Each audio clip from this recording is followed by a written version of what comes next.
Chris EUBANK Jr. vs BENN, unfinished business. A rematch which carries 30 years of history on its shoulders. And yesterday, that history came right back to life. Confused?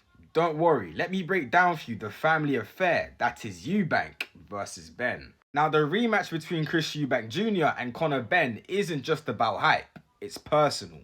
Back in April, EUBANK Jr. beat BENN by unanimous decision. But many people, including BENN himself, felt as if he fought with too much emotion and too much of his father's pride and legacy on his shoulders. But since then, BENN has rebuilt himself. New training, new discipline, and a new mindset. BENN is looking for revenge. Now, as for Chris EUBANK Jr., he's now 37 and knows the clock is ticking.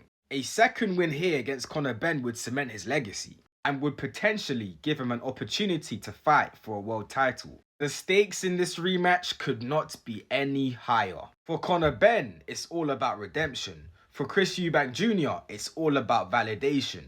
And for the fans, it's a fight that their fathers never really got to finish. Now, yesterday at the final press conference, both fathers, Chris EUBANK Sr. and Nigel Benn, had showed up. Now, earlier on in the week, Nigel Benn had appeared on talkSPORT and said something very eye-catching. He implied that Chris EUBANK Sr. was actually paid to attend the first fight back in April. And this very much frustrated EUBANK Sr. So yesterday at the press conference, he told Nigel to his face, "Stop spreading lies about me." At this point in time, the tension, history, and pride in the room could not be any greater. This even led to the both of them having a face-off with each other, nose to nose, 30 years after their own rivalry. But their sons stayed locked in because this fight was their fight and that was all that mattered. So now here we are, the rematch with legacy watching from both corners. EUBANK Jr. vs BENN, unfinished business.